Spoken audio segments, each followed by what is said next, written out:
a tremendous amount of material to cover more than usual about the rear crosses.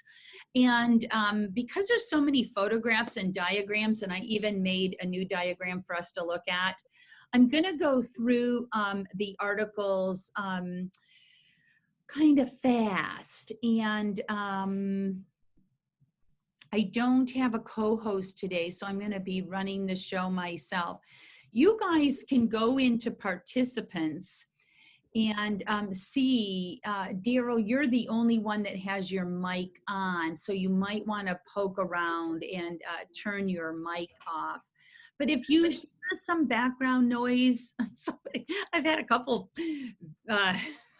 families bickering, and of course the dogs barking. That's why mine are at home. So if you hear stuff, feel free to send a chat to that person, and then I won't have to stop the production. We can all co-host as one together, and it looks like we have everybody's mics off now. So thank you so much for being here. If you get value from this today, please let your friends know. If you want to post on Facebook, that would be wonderful, as long as it's positive.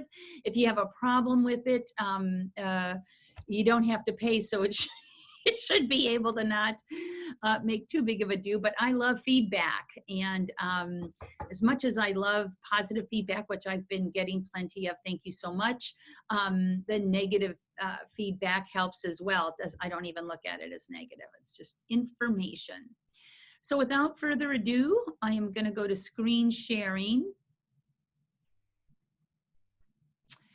And once again, I have told folks how to train the drill last. I've told them how to go about it, and that's because I want folks to understand the big picture first. Clean Run Magazine, most of the people that are getting it are already doing agility, so that's why the articles seem like they're written backwards.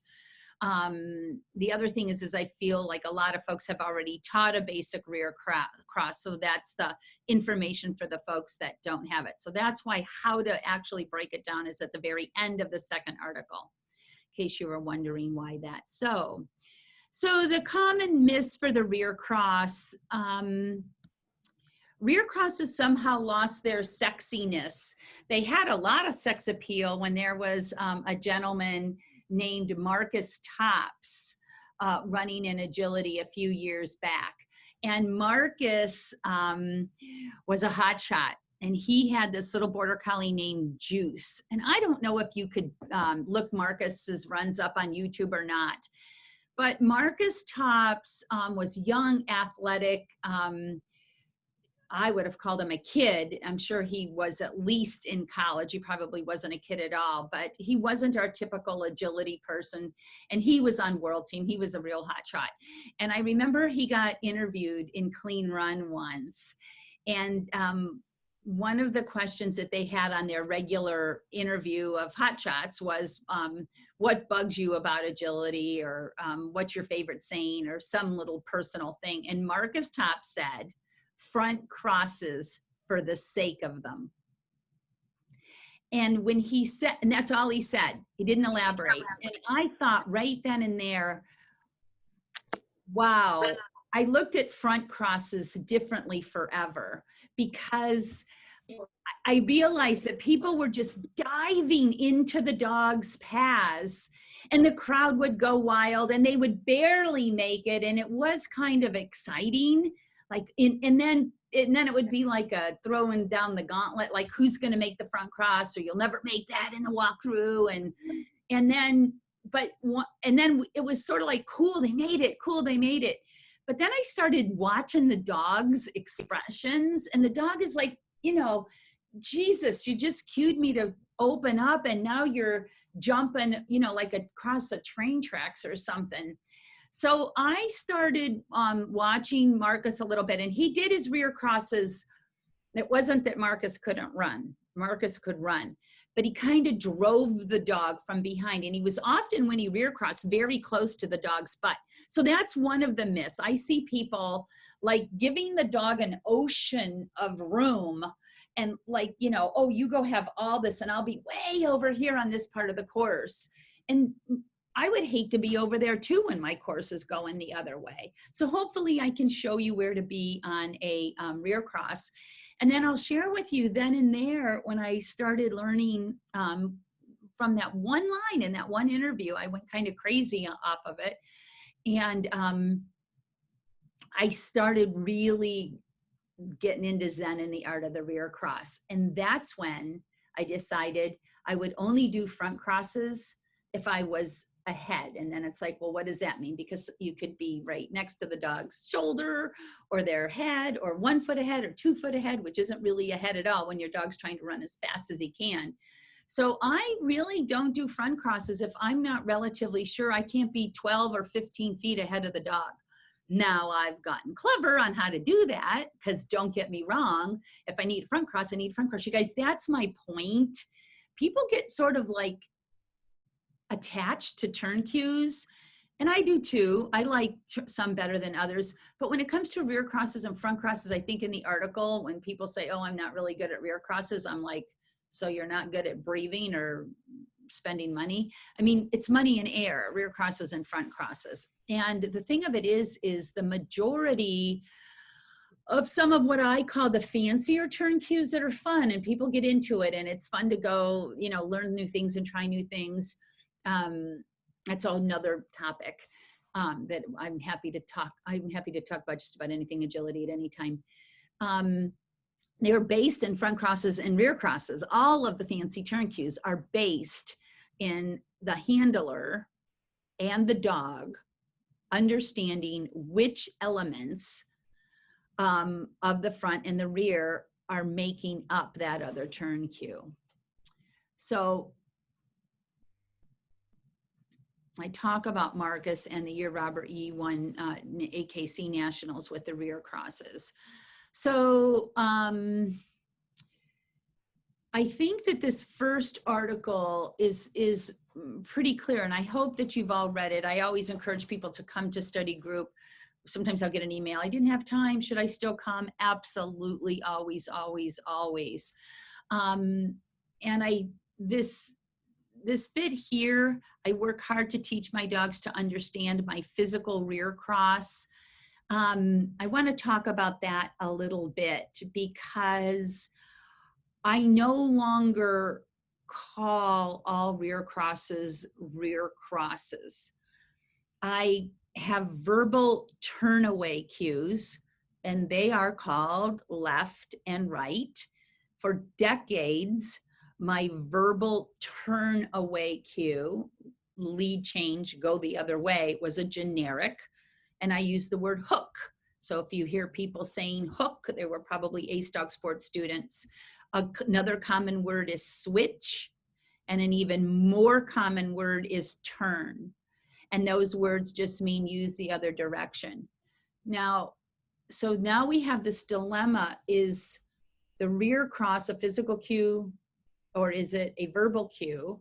And when should it be either or? And should it always be both or only sometimes? And how the heck do you tell?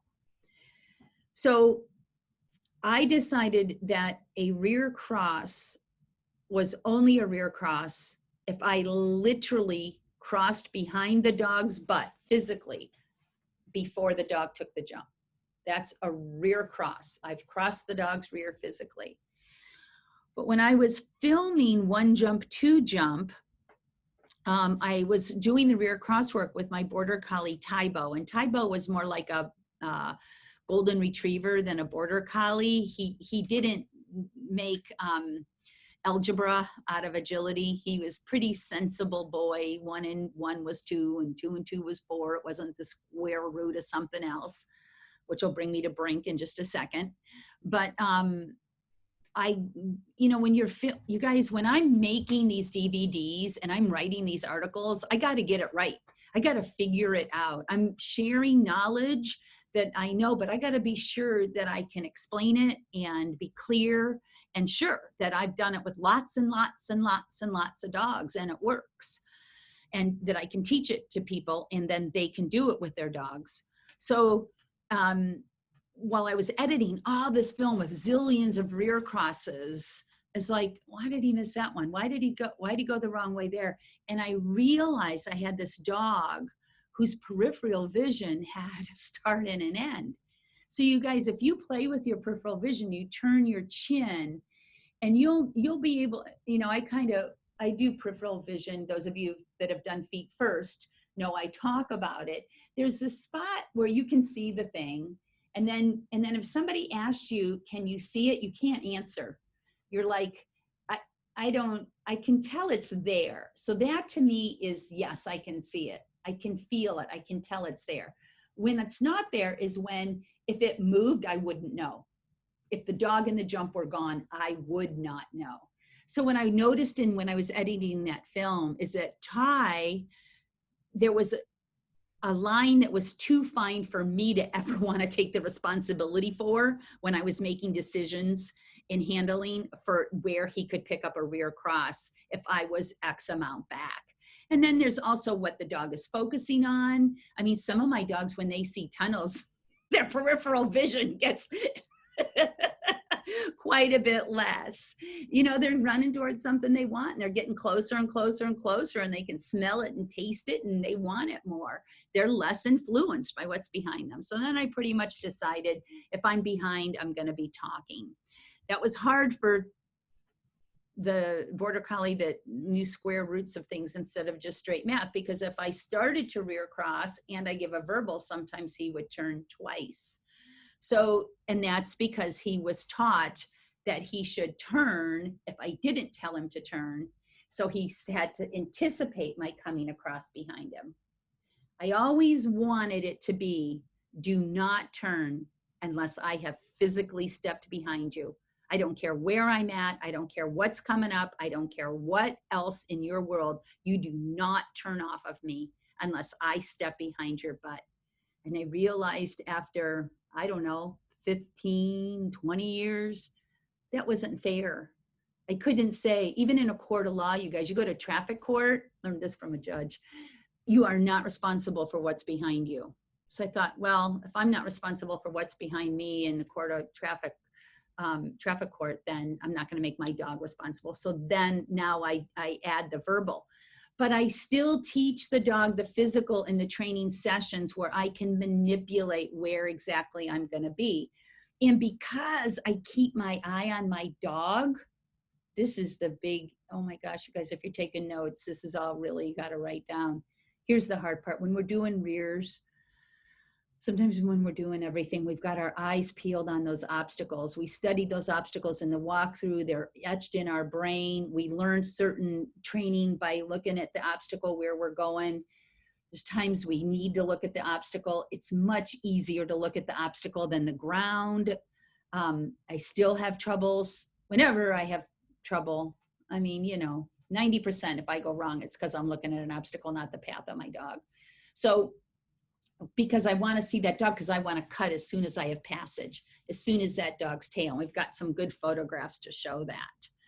So I hope that you've got a way to jot down your questions if what I'm saying is, sometimes what I hope will happen is you guys will have read something in the article and you've drawn a conclusion, and then I get to jammering and you go, wait a minute, I thought the article said this. And so what some folks have been doing is making note, especially in the diagrams, and we've actually come back to the diagrams.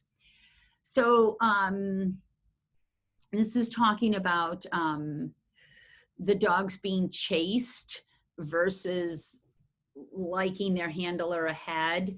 This is not a strong theory. This is just a little silly thing that I've played with a little bit, where I've asked handlers, does your dog, when it's playing with another dog, like to be chased or likes to be the chaser?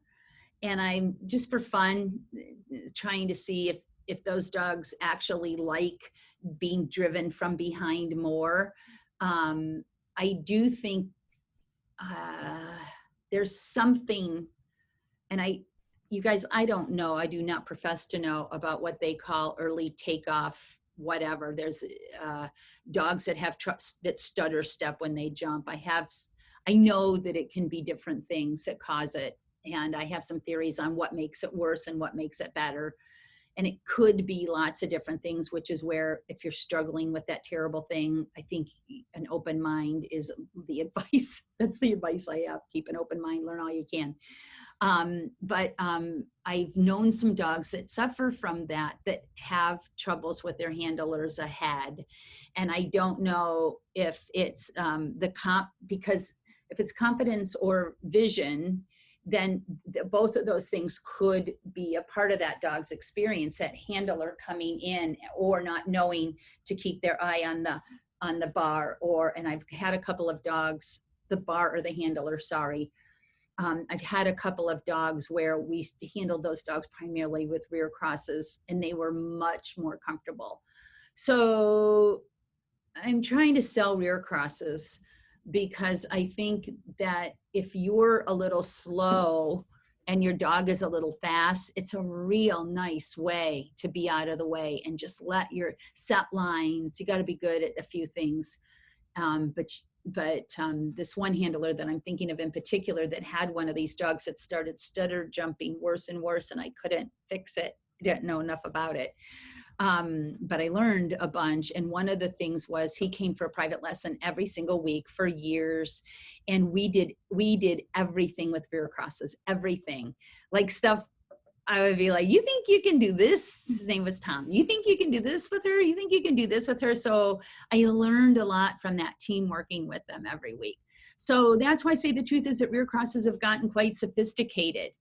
And you can control the size of the turn with a rear cross. And if you can't, the reasons that you can't, that your dog won't do it, or you don't know how to do it, those things, you guys, when stuff's in your way in agility, it's not just in your way with the thing that you think it is. It's also affecting, because this stuff is basic comprehension, basic things that if the dog understands that, he's going to understand this and this and this too.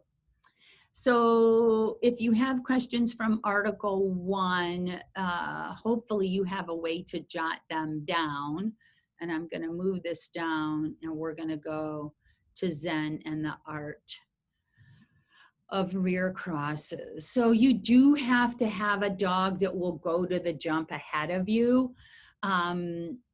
Honestly, rear cross training is just, and I wonder if this is part of the reason why people get turned off to them, is because there's such a pain in the butt to teach if the dog isn't eager. I don't just mean the dog will go when you're insisting and negotiating. I mean, you can hold the dog's collar and be telling them, I do a lot of restrained stuff when I train. So I'll be going, for stanchion work, dig, dig, dig. So I've got a pre-agility class coming up, and it's going to have a lot of, getting the dogs going to a stanchion, to a garbage can, it doesn't even matter, to a tree, where the dog, this forward impulse, or this forward, I want to go to that thing, is easy. So you got to have that. I know there's some beginners in the class today. So that's a core key element. So they've got to be able to go ahead of you and have value built in the jump or the stanchion. You can do rear crosses on stanchions.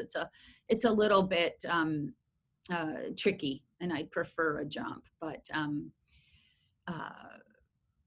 it can be done just with stanchion work. But if you build value in the stanchion and the dog will go to it, you're fine. Your stanchion turns into a jump. Let me minimize this. So what you need, those things, the dog going ahead of you, are the things that you need. You need them anyway. You need them for agility. So here's the key elements for great rear crosses. You need to set the line and the path you want the dog to travel by turning your body and your feet at least one full obstacle before the obstacle. before the obstacle you are rear crossing. Almost everybody lets the dog take the obstacle before any old way, and then they try to set the line to the next jump after the dog has landed. That's exactly how you get out of position. So there is a diagram that shows this, but because I drew one too, I'm gonna cram it down your throats.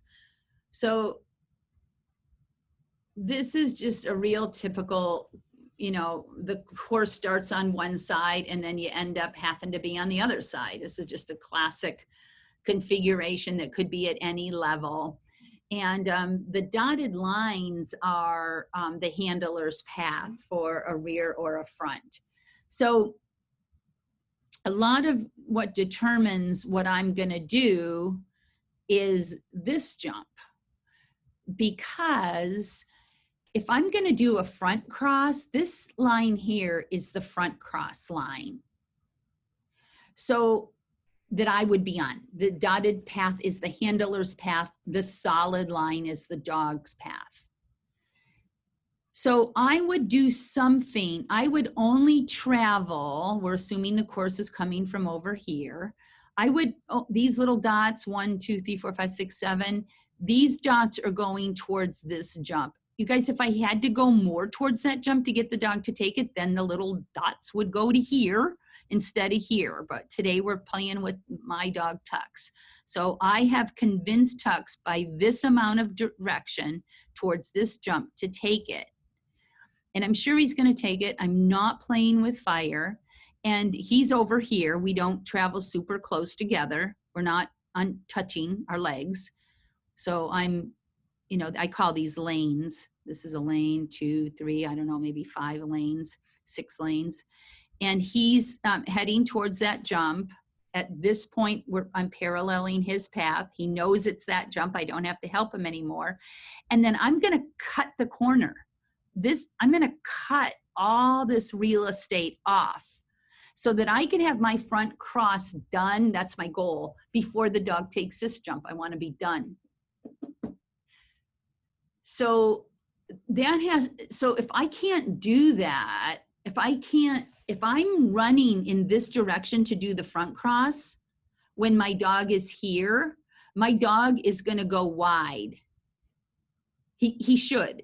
My extension cue to take this jump big, now we're talking about front crosses, but you sort of have to understand it all to get there. So this is the information zone. So if I'm paralleling that path and running, I'm cueing extension. I actually need a pretty tight turn here to get this far. Otherwise, he's going to take the refusal line and take this jump the wrong way. Or you guys have all been here. He's going to take this jump big. He's going to land out here. And now he's going to, darn it, take this jump like this. And now I'm going to have this zigzag nightmare dominoes that happen so often. And if I'm lucky, I'll keep all the bars up. But if he's a good normal dog, he'll probably knock a bar. So that's my plan for the front cross. My plan for the rear cross would be to use the real estate. So the very same real estate that I'm lopping off to do the front cross, I'm going to be dipping in here. Look at how close I am to this jump. And I'm going to travel. These are incredibly difficult to draw because you guys, I'm going to turn. I need the dog to get this information when he's here. When the dog is right where my cursor, that's your average Cocker Spaniel maybe. Tuxedo is a Border Collie, probably here. Chihuahua, maybe here. So I need the dog to go this way. This is the lane. So I need to go that way too, but not by much and not for long. Because if I get this work done, if I take my time, the dog is going to go, when he lands, he's going to go, got it. It's that jump. And he's just going to go grab it. And I'm going to be able to cut the instant he passes me. So he's going to feel me go, I want him to take the bar like this. I'm going to change this a little teeny bit. I'm going to do everything I can to get him to take that bar in that direction. And then he's going to go, and then I can just hold on for a second, hold it, I'm moving, and then I can cut. And then I might want to end up paralleling this path. This is his path, and I'll end up paralleling it. And if you wanted me to exactly do it, I spend hours and hours of doing this for the magazine. So that's why this is a little bit weird. It's like I'm coming, before he takes a jump, I'm coming in here. Then I'm going to say, take that jump. And then this line is really a little bit more like that. I'm going to cut. So I will be on this diagonal when he takes the jump. Now, then you guys, I'm going to be like way over here when Tux is taking that jump. I mean, I would have a shot at doing a front cross over here. But what a lot of people do is they're not going to come in here. They're going to just work that jump from probably over here. And then the dog is going to land here because the dog got no proper collection cue here. And then the handler is going to have to start, they've got their dog over here and they don't want to slow down. So they're going to start pulling, come over here, I need you over here. And the handler is going to end up over here.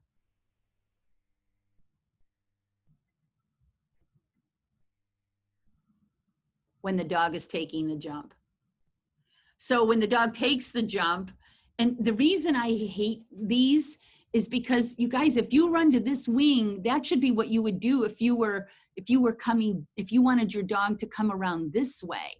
So not only is it terribly inefficient because you got too far ahead and you got trapped over on this wing, and we've got a photo of it, but you're not setting the correct line. You should, if you've gotten this far towards that side of the world, you should be promising your dog that your course goes this way. And yes, I know tons of people can do the rear because they stop here and they're facing that way and the dog does it and they know, but the dog is here and the handler's here. Where when my dog is here, I'm over here because I crossed him when I stepped behind him when he was back here. So I hope that you can see why it is not possible to simultaneously prevent and prepare for war. It's all this space. So when people say, I'm going to try to do the front and then do the rear, what they're saying is, I'm going to cut this angle. And if I'm only here, if I'm only right at this spot, when my dog is taking the jump, I'll rear cross. So again, they're in this, what I call the no-go zone when we get to the diagrams. So there's real incentive to learn how to plan for a proper rear cross. We'll go ahead and save that. Okay, we'll replace it. Okay, I don't care if we save it or not. Watch this. All righty. So this is part 2 where we can start looking at the diagrams.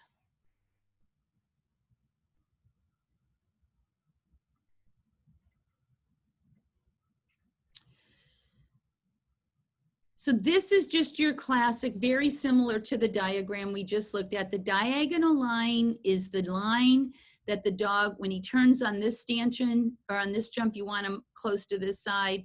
And when he turns on this one, you'd want him close to this one. So your diagonal line goes from stanchion to stanchion. And I typically now put it from the point where the bar attaches to the wing. You can't always drive the diagonal line because of the configuration of jumps. You're attempting to, you're caring about it.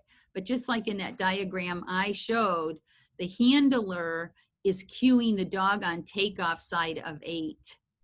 So the handler is getting the dog to take this jump like this. If she didn't do that, if she just was running here, the dog would take this jump like this, and then the handler would be up here. All it is, you guys, is that the dog is set up for 9 before 8. That's all I'm saying. If you let the dog take 8 however the hell they want, you're going to be over here on landing side trying to get the dog to come back so that you can rear. And you, as you know, in most of those cases, you're thinking, I could have just done the front cross. Sometimes a sloppy, ugly front cross is the way to go. Like if you're going to have to tuck in too long and wait too long, but you still can't put money on the fact that you're going to be 10 or 12 feet ahead, sometimes I'll just say it's not worth wasting that much real estate to set up a super nice rear. So I will do a front cross where I might be only 6 feet ahead of the dog, and I'm going to impede his motion a little bit, and it's not my favorite front cross to do.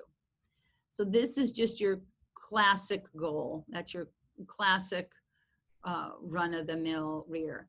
I just talked to a handler about this in a lesson yesterday. You guys, these are so important.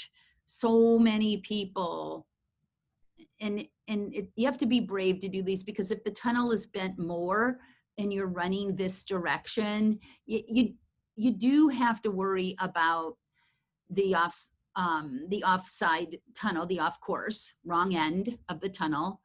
So when I'm talking about driving a diagonal line, please remember that I said it's my first choice. So if the driving the diagonal is going to send my dog off course, I'm going to have to steal whatever piece of the diagonal I can, if I can. I should probably say I'm always respecting the diagonal line and trying, because there's lots of times where this is a simple, perfect example. And it's like, yeah, when that happens, you can do it exactly right. The reason that this is so important is that this handler, so right here is where the handler, the dog would be, so the dog is coming out of the tunnel already, but this handler is going to cross, that dog should have been red, I think. So this handler is going to cross this dog here, but you can see that the handler is in the middle of the tunnel. And several feet before the tunnel, the handler has reached the middle part of the hole. You watch at the trial how many handlers will run up here and then rear cross a tunnel.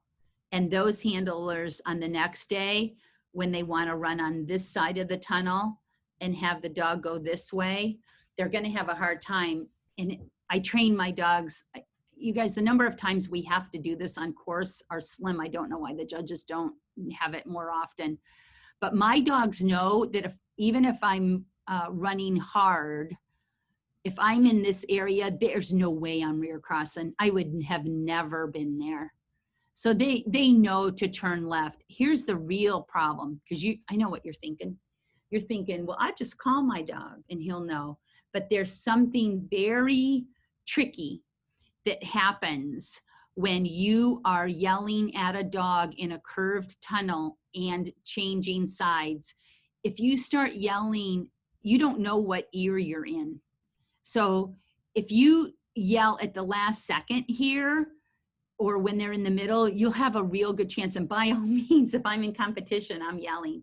But I'm also in training, showing my dogs, look at Pal. If it's a rear cross, I will do a proper one. If I ever start running up around this number 6, I am not rear crossing, and you should turn left. One other little tip, especially if you're neck and neck with a dog and you are used to doing crappy rears on tunnels, you better run close to the tunnel and pound your feet, because they can feel you there. And that's a nice little cheater way to help with that. Okay, but I am in my classes, folks that work with me, I won't let anybody rear cross from this. Would be no-go zone. They have to do a proper rear. I don't even care if the tunnel's the end of the course and that it quote unquote doesn't matter. My favorite words in agility.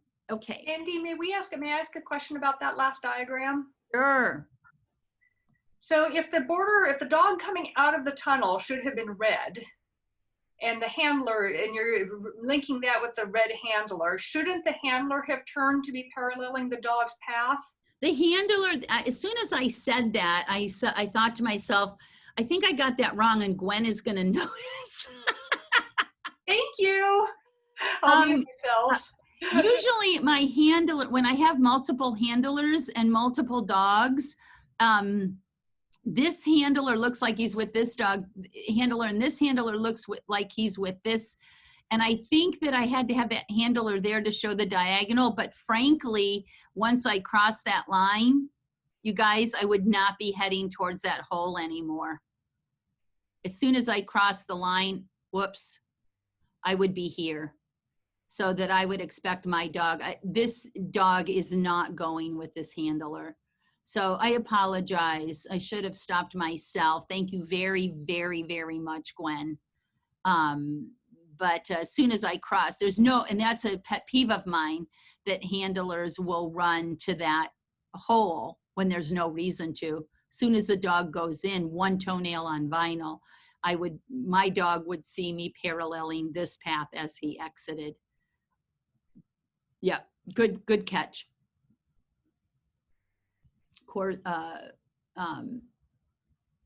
That's one good thing about the articles being written, some of them a while back. Leica's already learned forward focus and has a value built in the jump. So that's what we were talking about, meaning she was brainwashed to love jumps. So you guys, Monica has a hold of the dog's collar. Whenever I'm doing that, it's always a restraint. It is never a shove. So she'd just be opening her fingers and at the same time stepping behind the dog. And this is my back to kindergarten. Those of you that have done my contact program, I talk about that. So her elbow is straight and her arm is out and her feet are behind the dog. Does a short person with short arms and a Great Dane have more problem than Monica? Yes, they do. You're up at the dog's hip and you have to physically step around. But this is just step one, or my back to kindergarten. So if Leica had missed this one, this is what we would do. She would just step behind, and whether or not she put her right hand in the dog's collar to help it over the jump. But that's my step one. That's how I teach a dog a rear cross, and I teach most dogs rear crosses in one session. So on this one, you can see that they are halfway or more to the jump and they're neck and neck. This is a problem. She has not planned enough. But another thing that I do when I'm doing this step is I move over and over so that I teach the dogs that the jump is only 1 foot wide. And I teach them that when you've been sent ahead, don't let me run you off. So Leica was a really good girl here. And Monica just said, you go take that jump, even though I'm a little bit too far ahead, and she did. But you can see that Leica's already jumping when Monica gets across. So you guys, sometimes it's just not about right and wrong. It's about understanding what's happening. But I certainly would not want to be neck and neck because I want to get behind the dog and go do something else over here, set another line. So this is a really good example. So now as Leica, so here Monica is well past the tire when Leica's front paws are touching. I don't know if you can see her little butt is up in the air, paws are touching, but Monica is well on this side of the tire. So now this is the Zen and the art of the rear cross. I don't know how hard it was for Monica to get to the spot that she's in right now, but she took her time to rotate her body. Her shoulders, her hips, her knees, and her feet are as one. This is another thing about rear crosses. If you ever see my feet in one position and my shoulders pulling super hard, it's because I couldn't do I couldn't do first choice handling. I had to do something else. So now Monica is, before Leica has taken the jump, Leica knows it's this jump. And that's what I'm trying to do. Before Leica took the tire, she's like, got it, it's the orange jump. So when you have a dog that loves the jump and will go ahead of you, these rear crosses aren't hard. Look at her here. I mean, Monica could probably fall down and the dog would take the jump. Because if Monica had put her through the tire facing this way, Leica would be looking for an obstacle over here, or the way we train backsides now. I mean, it's a whole new world now that we do backsides as if they're on sides. So now she's just, so she was super clear as the dog is in the tire, what's the next obstacle? And that gives her a lot more freedom. So she's already starting to cut. So she is on the diagonal line that would go from where my cursor is now to the jump.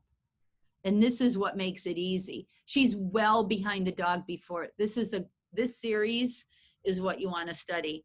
because she's crossing behind the dog before the dog jumps. She's not over here trying to pull the dog to the jump because she got the line set before the obstacle ahead. I know I'm saying the same thing over and over and over, but if you watch people do rear crosses, there's like, I can count on one hand the number of people that I see that can really do the Zen and the art and come into the pocket, into the pocket, into the pocket. So, and you can see how hard she's running. And if this had been a bigger space and she could have sent sooner, this is a pretty tiny space. I hate doing rear crosses on tiny spaces because you have to be pretty good. Monica could have even been further over. So now Monica had set the line well, but she's ahead of the dog on the diagonal, and you can't do that. So now, you know, you can sort of, I don't know, I feel like I can see that that dog isn't even looking at the jump in the same way. Her vision is going this way. So this is what I'm talking about, where Monica needs to negotiate. She's lucky. See, she's got to bring her hand across the front of her, but she's lucky that she's got a, oh, this is where it went wrong. I'm thinking to myself, I'm thinking, I'm getting so into the picture, I'm not seeing this. I'm thinking, boy, she really had to fight her for that sucker. So this is, you've all done it. Monica's run the dog off the jump. And so she's like, if you want the jump, Mama, you have it. I'm going to fight for the jump, but I'm not going to get stepped on. And there's the bottom line. You know, you got to, I'm always asking myself, is it reasonable what I'm asking of this dog? Is it reasonable? So this dog is going to what? She's going to go to the backside, or she's at least going to get a refusal. So, and here we go. Monica was on the diagonal line, but the dog had already taken the jump. So because Monica was last on Laika's right side, Laika is going to turn right, because that's what Laika was trained to do, and that's what every dog should do. So if the dog's on your right and you haven't told them to turn, or you haven't physically or verbally told them to turn, they have to decide what to do with their lead guys before they take the jump. A lot of bars come down when dogs try to change leads over the jump. And then what's the dog going to do? Back jump. So if you get a back jump on a rear cross, that's what happened. Now this is back to that fighting for the space. Now Monica's got some decel. So Laika's not as worried about being run over because Monica's not running. So this is how you get a tight turn. You execute closer to the jump. And the handling is helping quite a bit because Monica is stepping. This is shown really good on the feet first. As so she's facing me now. She's turning just as the dog passes, but there's no extra time. So as soon as that little tail is at that knee, she's rotating and she's finishing her pull just as Laika lands. So Monica is going directly from a rear into a pull. These are turn cue combinations that are gone into extensively for feet first. Oh, so that's where it's saying, as soon as she did the rear, she went in, and she's within the space of the jump. So this photo, you couldn't really tell from the angle, so I showed the same thing. What a lot of people do is they'll rear cross, and then see my cursor, it's right here.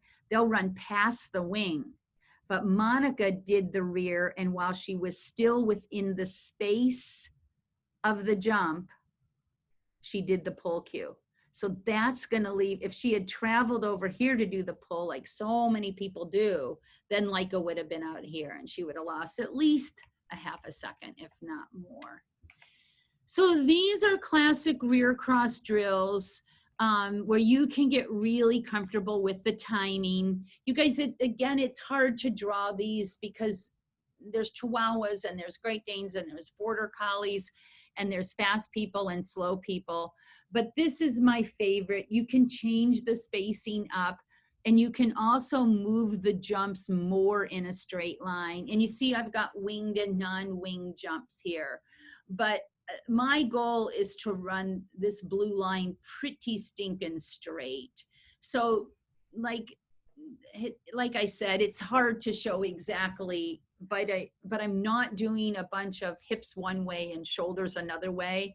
I'm trying again to keep shoulders over hips. And you can tip these jumps, you can change the spacing, but this is just a nice way to get a dog to drive ahead on a multiple jump rear cross drill. All my novice dogs see plenty. This is a piece of cake before I would ever show. Especially working backsides nowadays, you guys, you got to do this stuff. I do a lot of things to make sure my dogs know if I want to refusal line or a bar, and that's again another one of these. So here's what I was talking about before, where Patty and Max, I don't know if anybody remembers Patty and Max, but this is what I call my back to kindergarten steps. So what I want you to notice, and the angle isn't perfect, but Patty is not over on this side of the jump. She's not giving Max the whole 5-foot bar. She's giving Max about a third of the bar. And this is how you get dogs comfortable. So she's got her hand in the collar. She's stepping behind. As she steps, she switches hands, and then she helps him over the jump. And this is a foolproof. Does take some mechanical skill on the part of the handler, but it's impossible for the dog to go wrong. And if I had a dog missing a rear cross in a sequence over and over, I would just go and show him that in 1 second and then go back to sequence. So as she switched hands, she's making this hand real obvious, and actually getting him over the jump. And if he got mixed, and then each time you do it, you decide if you're actually going to do this hand switch. Sometimes you just step behind and you pretend you're putting this hand in the collar and you let the dog go. So these are the how to get the tighter turns. And this is just real fun stuff, guys, where you experiment. This is what I call a soft line, where I am trying to just move so smooth to get this big soft turn. And a lot of people, again, if they get up too far and then they want to run this way and to get around the jump so they don't have to jump it, and then they cue this jump. So you see what this, just exactly what, this is why you have to know. So this handler is crossing this close to the jump, while this handler, so that they have passage of that wing, so they can just go right smoothly past that wing. If this handler gets themselves up here and they have to go around the wing, that is now a pull cue.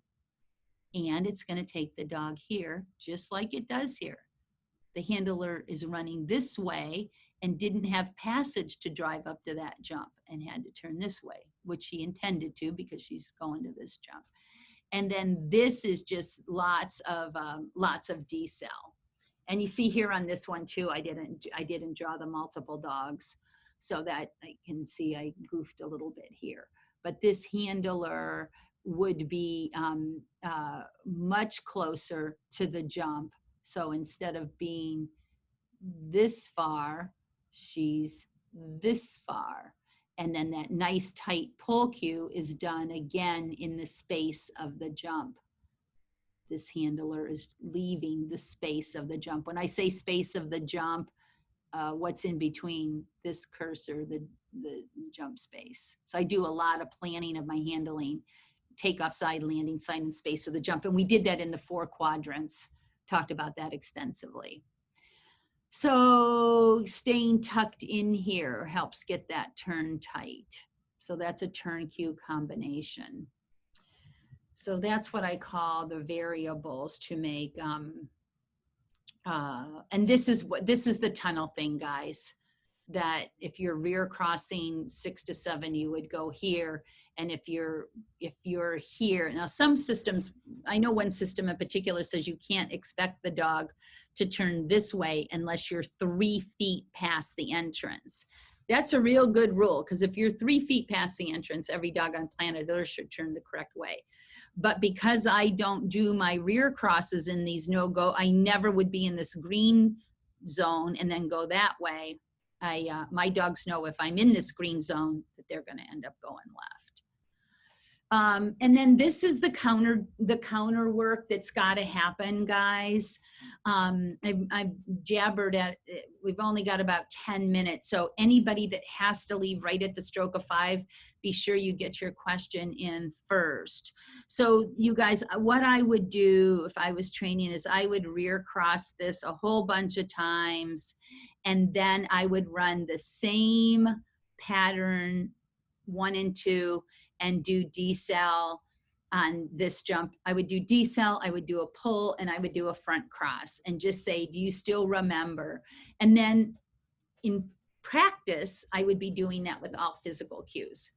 And then in competition, I would 100% be using both verbal. This would be my verbal turn cue, dig, dig, dig, or tuck, tuck, tuck, or rap, rap, rap. And this would be my left or hook. And you just keep showing the dog. It may look the same up to 2.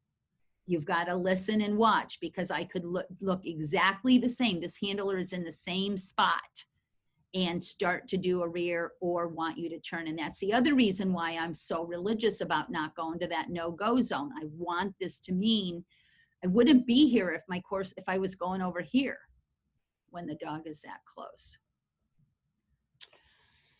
And then when to abandon ship, more on the no-go zone. So you guys, if I do end up here, if I don't remember to do the proper rear cross, or my dog isn't running as fast, and it's like, holy crap, we're here and we're neck and neck, just let the dog turn the way you're cueing. Let the thing you're doing happen. I'm talking about in practice. In trial, you're going to try to save it. You're going to tell them turn or hook, and you're going or left or right, which you would anyway. But hopefully your plan in trial is a little bit more sophisticated. So you're way better off. Nothing, well, I can't say that, but it upsets me pretty darn bad when a handler gets himself completely in the no-go zone and the dog is starting to turn towards the handler, as it should, in my humble opinion. And then the handler tries to do this Mickey Mouse, stopped dead, crappy rear cross. Oh my gosh, and they just keep going. So you guys, this is the same exact thing that I was just talking about, exactly the same. That course we just did, you got to do it on these flat jumps, because you want to be able to rear cross. This is what I call a flat rear. You want to be able to do a rear cross, and these are the dogs do not want to turn this way on this jump. They do not want to. It's very difficult. So you have to give them plenty of cueing. This would be the information zone. Landing on 2 is information zone on 3. And you want to really tell them that dig, dig, dig. So if I did this sequence a bunch of times, I would, at this point, telling my dog, go left, or go hook, or dig, dig, dig, dig, and I drop my voice. So I would just let that dog know, you land on 2, baby, and I'll be telling you what we're doing. So it's a good way to practice your timing. So respect your dog's experience on the rear cross. And I'm gonna stop sharing and see if we've got some questions. You can use your hand, your mechanical hand, or if you want to put your camera on, you can really wave at me or just talk out. Any questions for me on the rear cross? Oh, come on. When do you use a verbal? When do you use a verbal with a physical? So the one question I have is, what are your thoughts regarding whiskey rear crosses? Oh, a backside rear? Gotta have them. Yep, gotta have them. Backside to a rear for sure. Yep, I love it that they have names that make it easier to remember, but that's just, if you're gonna do Premier or Masters Challenges, and that's, you guys, when you start doing those, you're really learning a lot about the refusal line and the timing. If you take the refusal line first, will your dog still take the jump? Tuxedo has taught me so much about those, but yeah, gotta have them. you got to be real kind and gentle when you're teaching them though, because your dog is telling you what he thinks you're doing. Anybody else? Hi, Linda. Hi, I've got a young cocker who Yeah. just can't get it. I mean, he gets everything else. He can do backsides, he can do German, he can do all of it, right? But the rear crosses, Liza and I are ripping our hair out. I used Rachel's method of teaching him the rear cross by, putting him by the jump and having him on the opposite side and then crossing behind him with a cookie as he came around the wing. And it's just, he just has a hard time turning a certain way. Is one side worse than the other? Yes. There's two And I'm things. really far behind. He's kind of fast. So he needs a verbal directional. Yeah, I've been working on that, rights and lefts and stuff like that. Yeah, so I would not ask him to pick up. I would teach him the lefts and the rights now and abandon ship on any rears if you're even, I'm telling you, it was a real eye-opener when Tuxedo taught me where it broke for him. Because I'd be like, well, you just picked up that one. I'm like, there's not that much difference. And when I looked at the video, it was like, video, right? Yeah, right. I made the video. So the other thing that I'll do with those dogs sometimes, Linda, is I'll just take a handful of cookies. So one thing, this is weird. That's what we've been doing that with the Lotus ball, is kind of dropping it. Well, let me just give you two quick tips here. One is that hand in the collar, and I rarely say this, but I actually make it harder. So I just give the dog a little tiny bit, and I do that hand in the collar change. Hello, I'm on this side, eat the cookie. Hello, I've stepped behind, my hand is in the collar, eat the cookie. Hello, I'm on this side. And I'll just keep doing it and make it like da da da da. And you're literally stepping. There's no possible way for the dog to go wrong because you've got a hold of the collar. The other thing I'll do with a cookie is I'll just let them turn the other way 20 times, Linda. Look, Cookie was here. Let's try again. Look, Cookie was here. Okay, go that way as many times as you want, because I have all day long. And when those bubbles go on, they stay on. When those lights go on, they stay on. Yeah, when he finally gets it, like even with weave poles, I had a little bit of a problem. When he gets it, he gets it. It's there. And those dogs are a blessing in disguise when it almost seems like they're dumb or something. When they learn it, they got it for good. So I like working with those dogs, but I would do my hand in the collar thing and just treat them like, okay, you can't do it. I'm going to show you over and over. Okay, I can do that. Good luck. Bill's here. Come see me. That would be fun too. Bill's here. He heard your voice, so he's down at my lap going, I hear Sandy. Oh, bless his heart. Do I have another question out there? Rear crosses? The setting of the line takes 10 times more time than you think you have and 10 times more than you want to spend. But basically, you're getting the dog's tummy over the bar so that when he lands, he's in the lane for the next jump, guys. And you just take the time. You're not, if you hold still too long, it won't work. Yes, if you move too soon, you got to do it right. If you do it wrong, it's not going to work. And you guys, you can't expect to get good at these quick. You can't expect to get good quick. You got to want it. You're going to I'm going to do what I encourage people to say when they're like, it didn't work. I'm just going to do it this way. I'm going to have it. I need it.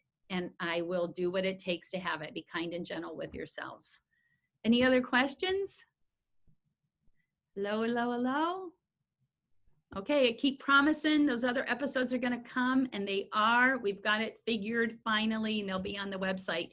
I'm asking for donations. If you come every week, if you could do 10 or 15 bucks, if you're just coming once a month or once in a blue moon, 25 would be awesome. If you've been hit by COVID like my business has, don't pay anything and keep coming back. See you later. Thanks, Sandy. Thank you. Thank you. Thank you. Thank you so much. Thanks. Thank you.